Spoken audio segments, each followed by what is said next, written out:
Biometric পদ্ধতিতে সিম নিবন্ধনের সময় বাড়ল 31শে মে পর্যন্ত। নিবন্ধন না করা সিম কাল সাময়িক বন্ধ থাকবে, জানালেন টেলিযোগাযোগ প্রতিমন্ত্রী। মে থেকে আমাদের র্যান্ডম প্রতীকী বন্ধ থাকবে বিভিন্ন সিম 3 ঘন্টার জন্য। জনস্বার্থে আমরা সময় 30শে মে রাত 12টা পর্যন্ত বর্ধিত করার সিদ্ধান্ত গ্রহণ করেছি। গ্রাহকদের মধ্যে মিশ্র প্রতিক্রিয়া। এতদিন ভাবছি যে এটা করা যাবে না, কিন্তু এখন দেখতেছি বাধ্য করতে হবে। প্রাইভেট কোম্পানি হাতের ছাপ নিব, এটা তো সারা ওয়ার্ল্ডে পরে কোন সময় কোন প্যাচে ফেলাই দেয়। এই ঘোষণা যদি আরো এক সপ্তাহ আগে দিত তাহলে আজকে যে ভোগান্তিগুলো হচ্ছে আর কি এটা হতো না।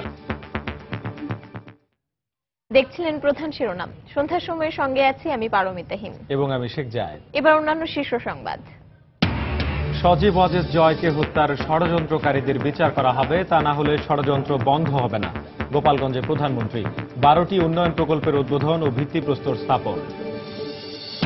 নিয়মতান্ত্রিক রাজনীতি ও আইনের স্বাভাবিক প্রক্রিয়া রুদ্ধ করে সরকারি জঙ্গিবাদ উত্থানের পথ তৈরি করে দিচ্ছে জাটপার কাউন্সিলে বেগম জিয়া। অধ্যাপক রেজাউল হত্যার বিচার দাবিতে রাজশাহী বিশ্ববিদ্যালয়ের 7ম দিনের মতো প্রতিবাদ কর্মসূচি পালন। হত্যাকারী শনাক্ত না হওয়া পর্যন্ত চালিয়ে যাওয়ার ঘোষণা। বৃষ্টি না হওয়ায় রাজধানী সহ সারা দেশে বেড়েছে গরমের তীব্রতা। চুয়াডাঙ্গায় হিটস্ট্রোকে আরো 2 জনের মৃত্যু।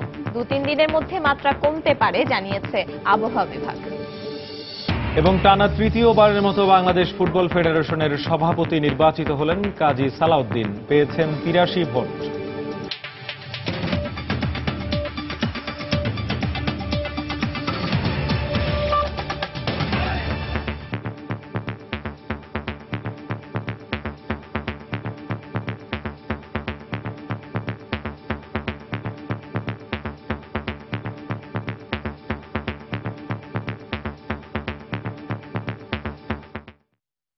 অবশেষে বাড়ানো হলো বায়োমেট্রিক পদ্ধতিতে সিম নিবন্ধনের সময়সীমা।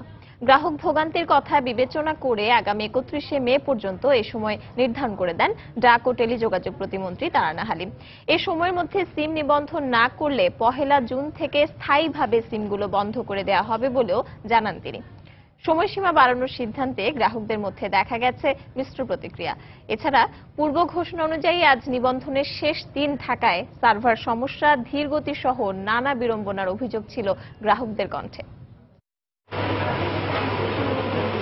প্রায় 5 মাস ধরে বায়োমেট্রিক পদ্ধতিতে মোবাইল ফোনের সিম পুনর্নিবন্ধন হলেও এখনো প্রায় 4 কোটি সিম অনিবন্ধিত থাকায় সিম নিবন্ধনের সময়সীমা আগামী 31শে মে পর্যন্ত বাড়ানো হয়েছে। শনিবার বিকেলে সংবাদ সম্মেলনে নতুন এই সময়সীমা বেঁধে দিয়ে ডাক ও টেলিযোগাযোগ প্রতিমন্ত্রী তারানা হালিম বলেন, 31শে মে রাত 12টার পর অনিবন্ধিত সকল সিম পুরোপুরি বন্ধ হয়ে যাবে। 31শে মে রাত 12টার পর বিনা কোনো সতর্ক সংকেত অথবা সাময়িক বন্ধ রাখার কোনো নিয়ম প্রযোজ্য না হয়ে কোনো ঘোষণা ছাড়াই সাময়িক নয়, আমরা সম্পূর্ণভাবে সিমটি ডিঅ্যাক্টিভ করে দেব। নিবন্ধনের সময়সীমা বাড়ানোয় সাধারণ গ্রাহকদের অনেকে স্বাগত জানালেও কেউ কেউ বলেছেন বিষয়টি আরো আগেই বিবেচনা করা উচিত ছিল। হাইকোর্টের রুলের পরে যে সময়টা এটা খুব কম হয়ে গিয়েছিল, 1 মাস সময় বাড়ানোর ফলে এটা আমাদের জন্য আসলে খুবই ভালো হয়েছে। সকাল থেকে টোটাল 4টা সিম নিয়ে ঘুরছি, যে ওয়ারি তারপরে রবি এগুলো সব করতে হবে, তো এই চাপটা একটু কমলো। এই ঘোষণা যদি আরো এক সপ্তাহ আগে দিত তাহলে আজকে যে ভোগান্তিগুলো হচ্ছে আর কি এটা হতো না।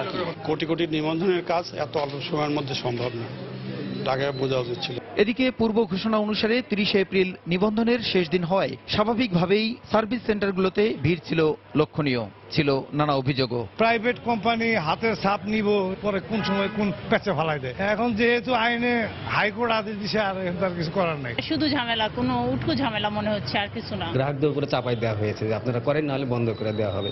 অপারেটরদের কোনো চাপ নেই, কোথাও যে ফর্ম পাওয়া যাচ্ছে না, ঘন্টার পর ঘন্টা দাঁড়িয়ে আসি। সার্ভারে থাকা জাতীয় পরিচয়পত্রের আঙুলের ছাপের সঙ্গে মিলিয়ে গত 16 ডিসেম্বর থেকে শুরু হয় বায়োমেট্রিক পদ্ধতিতে সিম এবং রিম পুনর্নিবন্ধনের কার্যক্রম। প্রসূন আশিস, সময় সংবাদ, ঢাকা। প্রধানমন্ত্রী শেখ হাসিনা বলেছেন, যারা সজীব ওয়াজেদ জয়কে হত্যার ষড়যন্ত্র করছে তাদের বিচার হবেই, কারণ এসব ঘটনার বিচার না হলে ষড়যন্ত্র বন্ধ হবে না। বিকেলে গোপালগঞ্জের কোটালীপাড়ায় আওয়ামী লীগের স্থানীয় নেতাকর্মীদের সঙ্গে এক মতবিনিময় সভায় প্রধানমন্ত্রী আরো বলেন, বাংলাদেশে কোনো সন্ত্রাসীর স্থান হবে না। যুদ্ধাপরাধীদের বিচার বাংলার মাটিতে ইনশাআল্লাহ আমরা করব। এই অপরাধীদের কখনো ছাড়া যাবে না, কারণ এই বিচার জাতির পিতা শুরু করেছিলেন, এই বিচার আমাকে করতে হবে। আজকে আমরা সেই বিচার শুরু হয়েছে, বিচারের রায়ও কার্যকর হচ্ছে। ইনশাআল্লাহ কোন যুদ্ধ অপরাধী তারা যারা এই দেশে এত বড় অপরাধ করেছে তারা বিচারের হাত থেকে রেহাই পাবে না। বিচারে যে শাস্তি হোক সেই শাস্তি ইনশাআল্লাহ তাদের ভোগ করতেই হবে। আমরা যখন মুক্তিযুদ্ধের কথা বলি, ওই বিএনপি জামাতের মুখটা কালো হয়ে যায়, স্বাভাবিক। কারণ মুক্তিযুদ্ধের চেতনাকে তারা ধ্বংস করতে চেয়েছে, আর সেই চেতনা আমরা পুনর্জাগ্রত করেছি। এই কিছুক্ষণ আগে মুক্তিযুদ্ধ কমপ্লেক্স ভবন আমি উদ্বোধন করলাম। সমগ্র বাংলাদেশে প্রত্যেক জেলায় উপজেলায় আমরা একটা করে মুক্তিযুদ্ধ কমপ্লেক্স ভবন নির্মাণ করছি। এর আগে গোপালগঞ্জে এক মতবিনিময় সভায় বক্তব্য রাখেন প্রধানমন্ত্রী শেখ হাসিনা। তিনি সেখানে বলেন, আগুন দিয়ে মানুষ পুড়িয়ে সুবিধা করতে না পেরে বিএনপি জামায়াত এখন বেছে বেছে গুপ্ত হত্যা চালাচ্ছে। বিএনপি জামায়াত জোট দেশের উন্নয়ন চায় না বলেও মন্তব্য করেন তিনি। এর আগে বেলা 11টার দিকে গোপালগঞ্জ সদরের শেখ ফজিলাতুন্নেসা মুজিব চক্ষু হাসপাতাল প্রাঙ্গণে 12টি উন্নয়ন প্রকল্পের উদ্বোধন ও ভিত্তিপ্রস্তর স্থাপন করেন শেখ হাসিনা। এদিকে সকাল 10টায় টুঙ্গিপাড়ায় পৌঁছে প্রথমেই বঙ্গবন্ধু শেখ মুজিবুর রহমানের সমাধিতে ফুল দিয়ে শ্রদ্ধা নিবেদন করেন তিনি। সেখানে ফাতেহা পাঠ ও বিশেষ মোনাজাত করা হয়।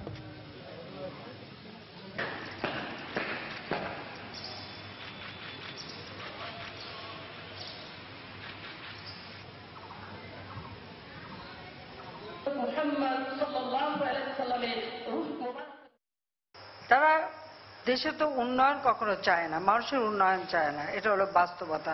মানুষ পোড়াতে পারে, মানুষ হত্যা করতে পারে। প্রকাশ্যে মানুষ হত্যা করেছে, তারপরে যখন দেখেছে যে সেই হত্যা করে আর মানুষ একবারে সরকার উৎখাত করা যায় না, এখন গুপ্ত হত্যা শুরু করেছে। এবং সেই গুপ্ত হত্যা আপনারা দেখেছেন কাকে? বেছে বেছে সাধারণ মানুষ। তারা গির্জায় বোমা মেরেছে, এর আগে তারা প্যাগোডা ধ্বংস করেছে, মন্দির ধ্বংস করেছে, মসজিদ ধ্বংস করেছে। মসজিদের ভিতর নামাজ পড়া অবস্থায় আমাদের কৃষক লীগের নেতা আজমকে হত্যা করেছে। কাজে এরা যারা মানুষ পুড়িয়ে মারতে পারে, এভাবে শিক্ষক হত্যা করা, মানে হত্যাকাণ্ড ধ্বংস করা, এছাড়া তারা আর কিছুই পারে না। নিয়মতান্ত্রিক রাজনীতি ও আইনের স্বাভাবিক প্রক্রিয়াকে রুদ্ধ করে দিয়ে সরকার জঙ্গিবাদের উত্থানের পথ তৈরি করে দিচ্ছে বলে অভিযোগ করেছেন বিএনপি চেয়ারপারসন বেগম খালেদা জিয়া। বিকেলে কাকরাইলের ডিপ্লোমা ইঞ্জিনিয়ার্স মিলনায়তনে জাতীয় গণতান্ত্রিক পার্টি জাগপার কাউন্সিলে তিনি কথা বলেন। দেশের অভ্যন্তরে যে সংকট তৈরি হয়েছে তা আলোচনার মাধ্যমে দ্রুত নিরসন করার আহ্বান জানান বেগম জিয়া। নিয়মতান্ত্রিক রাজনীতি ও আইনের স্বাভাবিক প্রক্রিয়াকে রুদ্ধ করে দিয়ে তারাই জঙ্গিবাদের উত্থানের পথ করে দিচ্ছে বলে আমরা মনে করি। বর্তমান ক্ষমতাসীনদের কোনো গণভিত্তি নেই, তাই তারা অন্যের শক্তির উপর ভর করে দেশের মানুষকে পদানত করে রাখতে চায়। এভাবে বেশি দিন ক্ষমতায় টিকে থাকতে পারবে না। আমরা সকলের জন্য নির্বিঘ্ন জীবন চাই। আমরা মনে করি সেই নিরাপত্তা সরকারকেই দিতে হবে। দেশের অভ্যন্তরে যে সংকট সৃষ্টি করেছেন তা দেশের ভেতরেই আলাপ আলোচনার পথে নিরসন করবে। রাজশাহী বিশ্ববিদ্যালয়ের অধ্যাপক রেজাউল করিম সিদ্দিকী হত্যার বিচার দাবিতে 7ম দিনের মতো প্রতিবাদ কর্মসূচি পালন করেছেন শিক্ষক শিক্ষার্থীরা। দোষীদের শনাক্ত না করা পর্যন্ত আন্দোলন চালিয়ে যাওয়ার ঘোষণা দিয়েছেন তারা। রাজশাহী থেকে আরো জানাচ্ছেন রাকিবুল হাসান, ক্যামেরায় ছিলেন আব্দুস সালাম। অধ্যাপক রেজাউল করিম সিদ্দিকী হত্যার বিচারের দাবিতে শনিবার সকালে রাজশাহী বিশ্ববিদ্যালয়ের শহীদুল্লাহ কলা ভবনের সামনে থেকে মৌন মিছিল বের করেন ইংরেজি বিভাগের শিক্ষক শিক্ষার্থীরা। মিছিলটি পুরো ক্যাম্পাস প্রদক্ষিণ করে ইংরেজি বিভাগের সামনে মুকুল মঞ্চে গিয়ে শেষ হয়। সেখানে প্রতিবাদ সমাবেশ করেন তারা। এতে অন্য বিভাগের শিক্ষক শিক্ষার্থীরাও অংশ নেন। পরে সিনেট ভবনের সামনে বিশ্ববিদ্যালয় শিক্ষক সমিতি আয়োজিত মানববন্ধন থেকে দোষীদের শনাক্ত না করা পর্যন্ত আন্দোলন চালিয়ে যাওয়ার ঘোষণা দেওয়া হয়।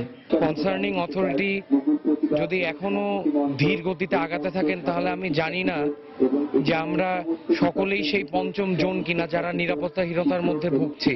এরকম একটা স্যার যদি চলে যায় সেক্ষেত্রে আমাদের হারিয়ে যাওয়ার জায়গাটা অনেক বড়, আমরা অনেক কিছু হারিয়ে ফেললাম। দোষীদের শনাক্ত করে বিচারের আওতায় নিয়ে আসবেন, আমাদের কর্মসূচি অব্যাহত থাকবে। এদিকে দুপুরে চলমান এই আন্দোলনে একাত্মতা প্রকাশ করেন স্থানীয় সংসদ সদস্য ফজলে হোসেন বাদশাহ। আইন শৃঙ্খলা বাহিনীকে আরো তৎপর হতে হবে, আরো সুদক্ষ হতে হবে এবং শত্রুর দিকে তাকিয়ে কথা বলতে হবে। একদিকে যেমন একটা আতঙ্কের পরিবেশ বিরাজ করছে, সেটা থেকে আমাদের উত্তরণ ঘটাতে হবে এবং সেই সাথে সাথে এই জঘন্য নৃশংস হত্যাকাণ্ডের বিচার অতি দ্রুততার সাথে করতে হবে। এটাই আজকে বিশ্ববিদ্যালয় পরিবারের দাবি। গত 23 এপ্রিল নিজ বাসা থেকে ক্যাম্পাসে যাওয়ার পথে রাজশাহী নগরীর শালবাগান এলাকায় দুর্বৃত্তদের হাতে খুন হন ইংরেজি বিভাগের অধ্যাপক রেজাউল করিম সিদ্দিক।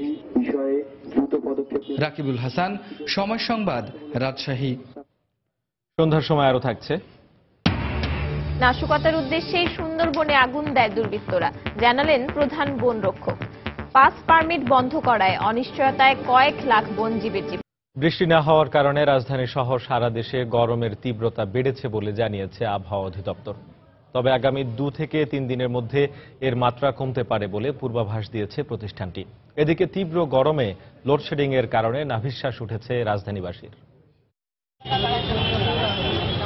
এপ্রিল মাসের শুরু থেকে দেশের ওপর দিয়ে বয়ে চলা তাপপ্রবাহের কারণে নাভিশ্বাস উঠেছে রাজধানীবাসীর। প্রয়োজন ছাড়া ঘর থেকে বের হচ্ছেন না কেউ। অন্যদিকে লোডশেডিং গরমের মাঝে রাজধানীবাসীর ভোগান্তি বাড়িয়ে দিয়েছে কয়েক গুণ। শরীর খারাপ লাগে, কালকে বমি করছে, ছোট মাথা ব্যথা, গায়ে যে বিচি মতো হচ্ছে, বাচ্চাদের জ্বর। প্রচন্ড গরম, তার জন্যই তো ছাতা নেওয়া আর কি। এখানে গরমের তাপে সহ্য করা যাচ্ছে না।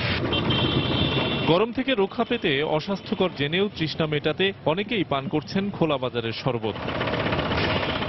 আবহাওয়া অধিদপ্তর বলছে, এপ্রিলে গরমের মাত্রা স্বাভাবিক থাকলেও বৃষ্টি না হওয়ায় এর তীব্রতা বেশি অনুভূত হচ্ছে। তবে গরম আর বাড়ার আশঙ্কা নেই। ঢাকা, টাঙ্গাইল, ফরিদপুর অঞ্চলের উপর দিয়ে মৃদু থেকে মাঝারি ধরনের তাপপ্রবাহ বয়ে যাচ্ছে।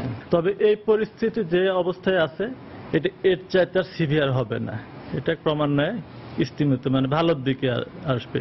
এদিকে গরমের পরিস্থিতি মোকাবেলায় বাড়তি প্রস্তুতি নিয়েছে মহাখালীর কলেরা হাসপাতাল কর্তৃপক্ষ। 6 মাস পর্যন্ত শুধুমাত্র বুকের দুধ খাওয়াবে, ডায়রিয়া হলেও বুকের দুধ খাওয়াবে এবং সেটি বাড়িয়ে দিবে চেষ্টা করবে, আর সাথে সাথে গ্লুকোজ স্যালাইনটা একটু দিবে।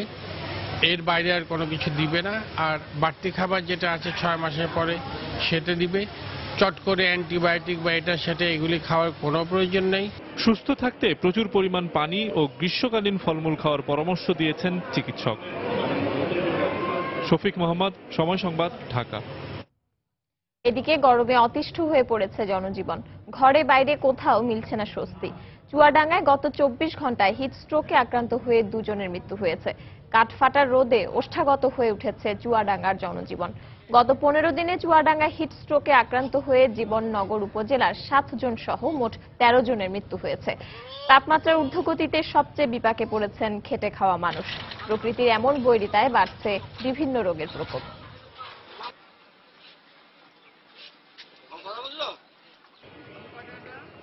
তীব্র দাবদাহে পড়ছে বরেন্দ্র অঞ্চল রাজশাহী।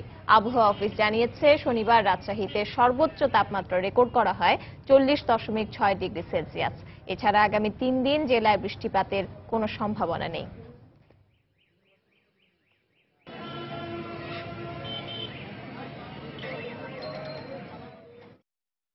অনেক তাপমাত্রা বেশি, তারপরে পানির সাপ্লাই দেয়, লোকজন আসছে না। পানি বহন করতে যায়, নিজেকে বহন করতে যায়, মানুষজন পানি বেশি খাচ্ছে। বাইরে যখন আসতেছি বাতাস গায়ে লাগতেছে, মনে হয় হিট হইতেছে, আগুনের পাশে হিট হইতেছে, সেই বাতাসটা গায়ে লাগতেছে। গত বছরের তুলনায় এবছরে এপ্রিল মাসে প্রথম প্রান্তিকেই গরমের তীব্রতাটা কিছুটা বেড়ে গেছে, কারণ তাপমাত্রা বাড়ার সাথে সাথে বাতাসের জলীয় বাষ্পের পরিমাণও বেড়ে গেছে, যার জন্য জনজীবনে একটু ভ্যাপসা গরমের ভাব লক্ষ্য করা যাচ্ছে। নাশকতার উদ্দেশ্যেই সুন্দরবনে দুর্বৃত্তরা বারবার আগুন দিচ্ছে বলে জানালেন প্রধান বন রক্ষক। আজ এলাকা পরিদর্শনে গিয়ে তিনি কথা জানান। এদিকে 3 দিন পর নিয়ন্ত্রণে এসেছে আগুন।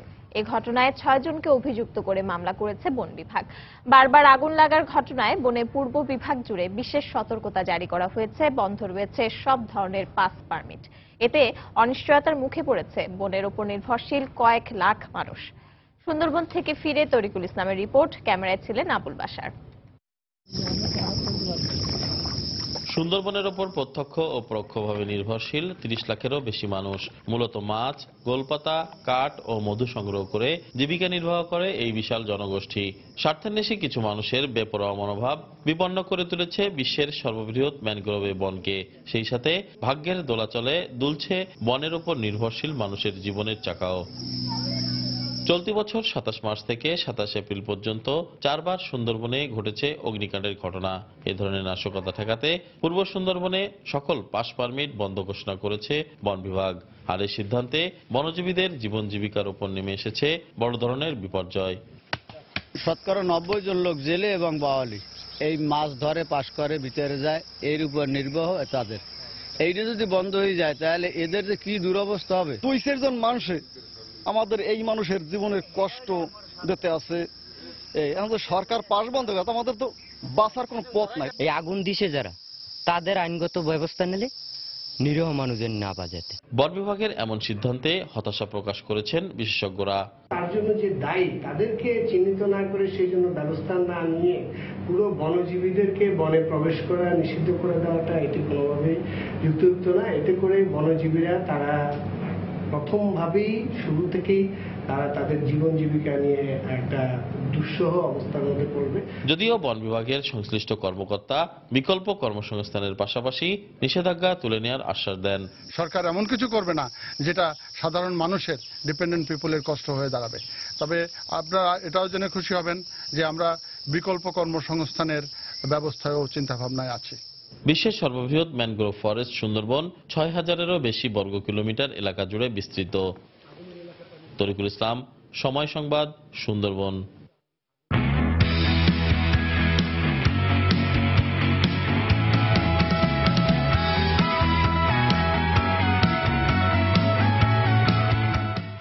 আইপিএলে আজ দিনের দ্বিতীয় ম্যাচে বিরাট কোহলির রয়্যাল চ্যালেঞ্জার্স বেঙ্গালুরুর মুখোমুখি হবে মুস্তাফিজুর রহমানের সানরাইজার্স হায়দ্রাবাদ। পয়েন্ট টেবিলে দু দলের কোনো দলই খুব একটা সুবিধাজনক অবস্থায় না থাকায় এই ম্যাচের জয় ছাড়া কিছুই ভাবছে না তারা। হায়দ্রাবাদের রাজীব গান্ধী স্টেডিয়ামে ম্যাচটি শুরু হবে রাত 8:30টায়।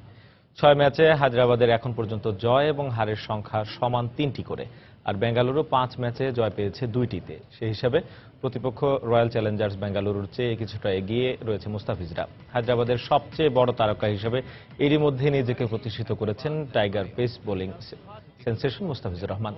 এবারের আসরে 6 ম্যাচে 7 উইকেট নিয়ে সর্বোচ্চ উইকেট শিকারীর তালিকায় তার অবস্থান পঞ্চম। তার কাটারের রহস্য ভেদ করতে রীতিমতো হিমশিম খাচ্ছেন ব্যাটসম্যানরা। ব্যাটিংয়ে ওয়ার্নার, ধাওয়ানরা এই ম্যাচে জ্বলে উঠলে কপাল পুড়তে পারে বেঙ্গালুরুর। এদিকে রয়্যাল চ্যালেঞ্জার্সের কোহলি ডিভিলিয়ার্সরা নিজেদের সেরাটা দিলে যে কোনো প্রতিপক্ষের জন্যই তা হবে দুঃস্বপ্ন।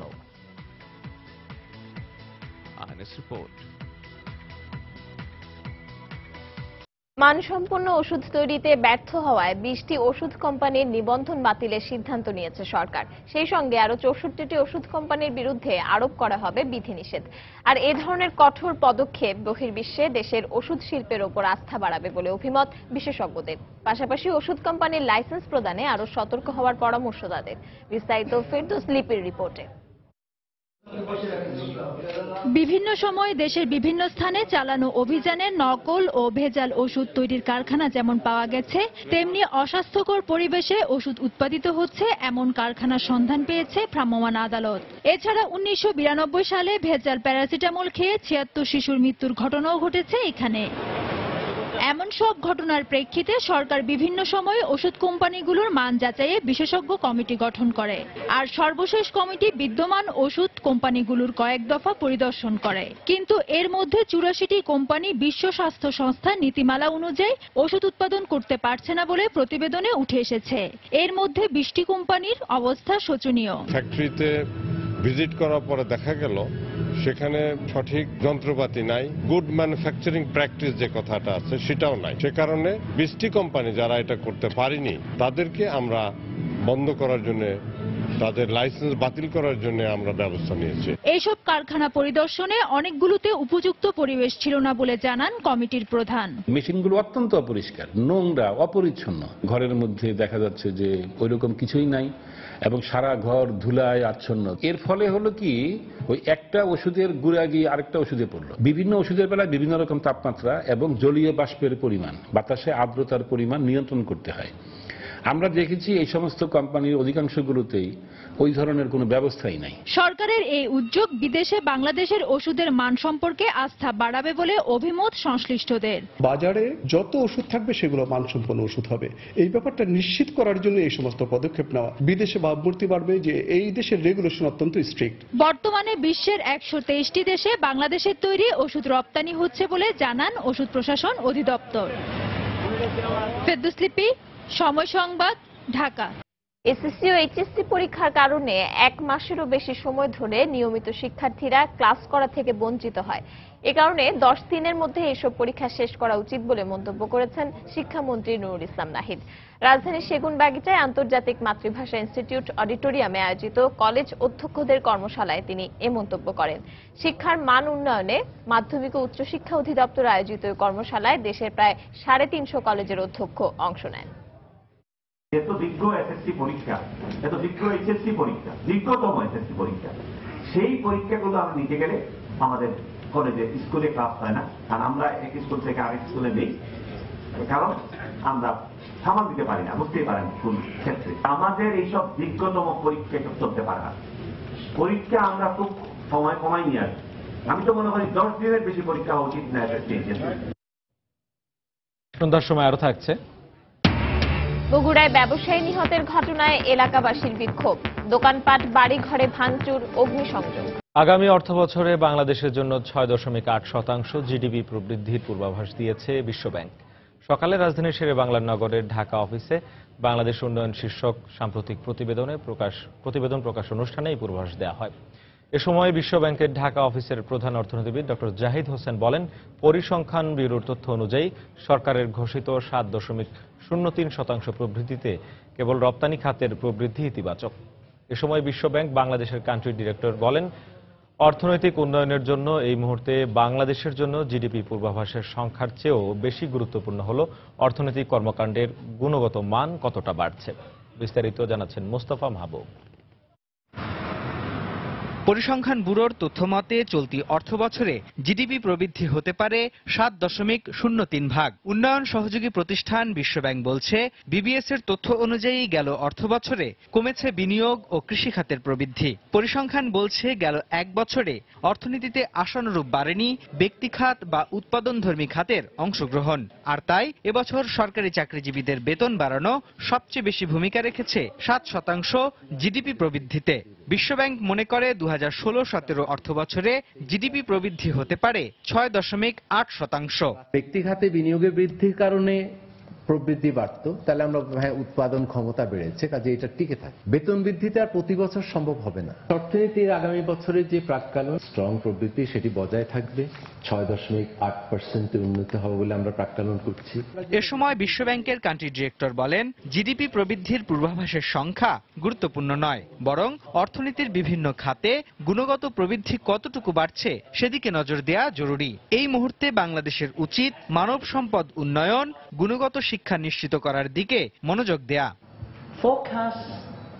সাধারণত পূর্বাভাসগুলো দেয়া হয় সবশেষ প্রাপ্ত তথ্যের ভিত্তিতে। তথ্য হালনাগাদ করা হলে পূর্বাভাসও বদলে যায়। আমার মনে হয় সরকার ও বিশ্বব্যাংকের পূর্বাভাসে সামান্য পার্থক্য খুব বেশি গুরুত্বপূর্ণ বিষয় হওয়া উচিত নয়। গুরুত্বপূর্ণ হওয়া উচিত বিনিয়োগের পরিমাণ, সরকারি বিনিয়োগের হার ও এর গুণগত মান কেমন তা, কারণ এগুলোই জিডিপি প্রবৃদ্ধিতে ভূমিকা রাখে। সম্প্রতি সরকারের জ্বালানি তেলের দাম পুনর্নির্ধারণের বিষয়টিকে স্বাগত জানিয়ে বিশ্বব্যাংক ঢাকা অফিসের প্রধান অর্থনীতিবিদ বলেন, অর্থনীতিতে এর সুফল পেতে হলে ডিজেলের দাম আরও কমানো উচিত। মুস্তফা মাহবুব, সময় সংবাদ, ঢাকা। টাঙ্গাইলে এক কাপড় ব্যবসায়ীকে কুপিয়ে হত্যা করেছে দুর্বৃত্তরা। দুপুরে গোপালপুর উপজেলার ডুবাইল বাজার এলাকায় এই হত্যাকাণ্ড ঘটে।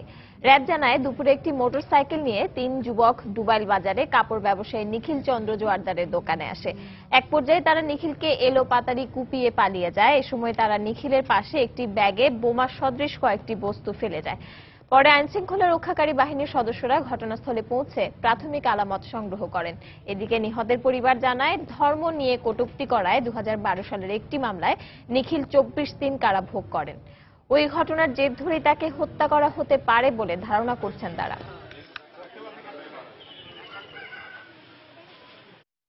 বগুড়ায় প্রতিপক্ষের হামলায় ওয়াহেদ আলী নামে এক ব্যবসায়ী নিহতের ঘটনায় 4টি দোকান সহ 14টি ঘর আগুন দিয়ে পুড়িয়ে দিয়েছে বিক্ষুব্ধ এলাকাবাসী। সকালে সদরের বানদিঘি পূর্বপাড়া এলাকায় এই ঘটনা ঘটে। পুলিশ ও এলাকাবাসী জানায়, আর্থিক লেনদেনকে কেন্দ্র করে বানদিঘি পূর্বপাড়া এলাকার হিরো ও মিলনের মধ্যে দীর্ঘদিন ধরে বিরোধ চলে আসছিল। এরই জের ধরে গতকাল সন্ধ্যায় দুপক্ষের সংঘর্ষে ওয়াহেদ আলী সহ 5 জন আহত হন। পরে তাদেরকে উদ্ধার করে বগুড়া শহীদ জিয়াউর রহমান মেডিকেল কলেজ হাসপাতালে ভর্তি করা হয়। আজ ভোরে চিকিৎসাধীন অবস্থায় ব্যবসায়ী ওয়াহেদ আলী মারা গেলে বিক্ষুব্ধ এলাকাবাসী প্রতিপক্ষের 10টি বসতঘর ও 4টি দোকানে আগুন দেয়। পরে ফায়ার সার্ভিসের 2টি ইউনিট প্রায় 1 ঘন্টা চেষ্টা চালিয়ে আগুন নিয়ন্ত্রণে আনে। এই ঘটনায় 4 জনকে আটক করেছে পুলিশ।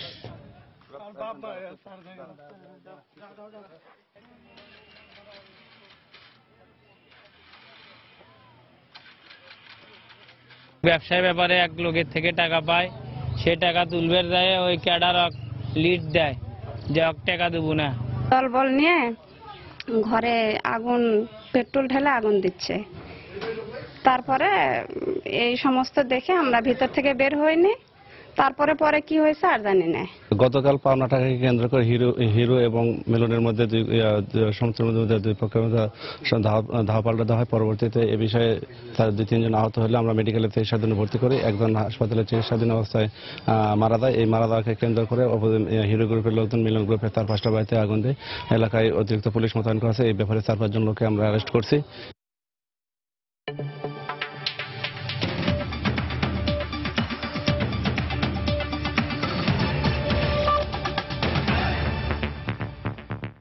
ভারতের মুম্বাইয়ে একটি 2 তলা ভবন ধসে অন্তত 3 জনের মৃত্যু হয়েছে। এছাড়াও আহত হয়েছেন আরো অন্তত 6 জন। শনিবার বিকেলে শহরের কামাথিপুরা এলাকার গ্র্যান্ড রোডের ওই ভবনটি ধসে পড়ে। দুর্ঘটনার পরপরই ঘটনাস্থলে পৌঁছে দমকল বাহিনীর সঙ্গে যৌথভাবে উদ্ধার কাজ শুরু করে উদ্ধারকর্মীরা। ধ্বংসস্তূপের নিচে এখনো অনেকে চাপা পড়ে থাকায় হতাহতের সংখ্যা আরো বাড়তে পারে বলে আশঙ্কা করা হচ্ছে। এদিকে এই ঘটনায় আহত এবং ধ্বংসস্তূপ থেকে জীবিত উদ্ধারকৃতদের স্থানীয় হাসপাতালে ভর্তি করা হচ্ছে।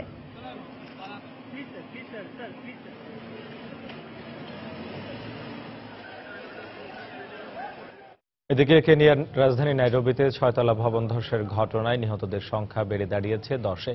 এছাড়াও জীবিত উদ্ধার করে হাসপাতালে ভর্তি করা হয়েছে প্রায় 120 জনকে। কর্তৃপক্ষ জানায়, ধ্বংসস্তূপের নিচ থেকে এখনও জীবিতদের চিৎকার ভেসে আসছে।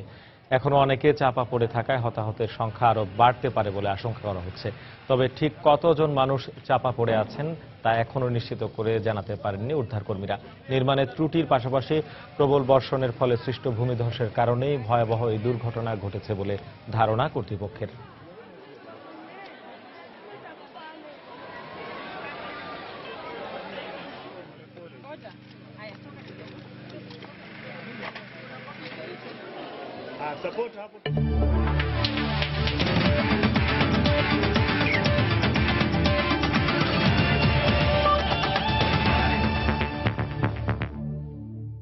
তৃতীয় মেয়াদে বাংলাদেশ ফুটবল ফেডারেশনের সভাপতি নির্বাচিত হলেন সম্মিলিত পরিষদের কাজী সালাউদ্দিন। 83 ভোট পেয়েছেন তিনি। তার নিকটতম প্রতিদ্বন্দ্বী বাঁচাও ফুটবল পরিষদের কামরুল আশরাফ খান পেয়েছেন 50 ভোট।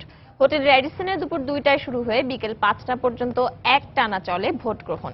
আগামী 4 বছরের জন্য বাংলাদেশে ফুটবলের নিয়ন্ত্রক সংস্থার সভাপতি কে হচ্ছেন তা নিয়ে গেল কয়েকদিন ধরেই চলছে চুলচেরা বিশ্লেষণ। তবে শেষ পর্যন্ত বাঁচাও ফুটবল পরিষদের সভাপতি প্রার্থী নরসিংদী 2 আসনের সংসদ সদস্য কামরুল আশরাফকে হারিয়ে তৃতীয় মেয়াদে সভাপতির আসনে বসলেন সালাউদ্দিন। সভাপতি পদে ভোট দিয়েছেন 133 জন ডেলিগেট। এদিকে হার মেনে নিয়েছেন কামরুল আশরাফ। আগামী 4 বছর ফুটবলের উন্নয়নে কাজ করার ঘোষণাও দিয়েছেন তিনি। এর আগে নির্বাচনে ভেন্যু হোটেল রেডিসনে সকাল 11টা থেকে দুপুর 1টা পর্যন্ত অনুষ্ঠিত হয় বাফুফের বার্ষিক সাধারণ সভা। কাজী সালাউদ্দিনের সভাপতিত্বে সাধারণ সভায় গেল বছরের অডিট রিপোর্টের অনুমোদন দেওয়া হয়। এছাড়াও বার্ষিক সাধারণ সভায় সর্বসম্মতিক্রমে পাশ হয়েছে 2015-16 অর্থ বছরের আর্থিক বিবরণী।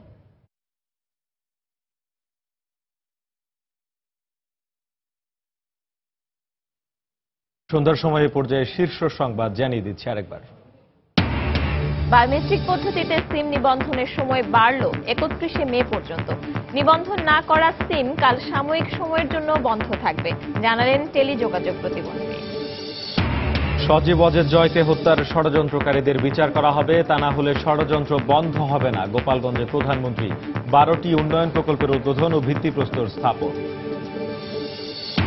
নিয়মতান্ত্রিক রাজনীতি ও আইনের স্বাভাবিক প্রক্রিয়া রুদ্ধ করে সরকারি জঙ্গিবাদ উত্থানের পথ তৈরি করে দিচ্ছে জাগপার কাউন্সিলে বেগম জিয়া। অধ্যাপক রেজাউল হত্যার বিচার দাবিতে রাজশাহী বিশ্ববিদ্যালয়ের 7ম দিনের মতো প্রতিবাদ কর্মসূচি পালন। হত্যাকারী শনাক্ত না হওয়া পর্যন্ত চালিয়ে যাওয়ার ঘোষণা। এবং টানা তৃতীয়বারের মতো বাংলাদেশ ফুটবল ফেডারেশনের সভাপতি নির্বাচিত হলেন কাজী সালাউদ্দিন, পেয়েছেন 83 ভোট। এই ছিল সন্ধ্যার সময়। যে কোনো খবর পেতে ভিজিট করুন সময় নিউজ.টিভি। সঙ্গে থাকুন সময়।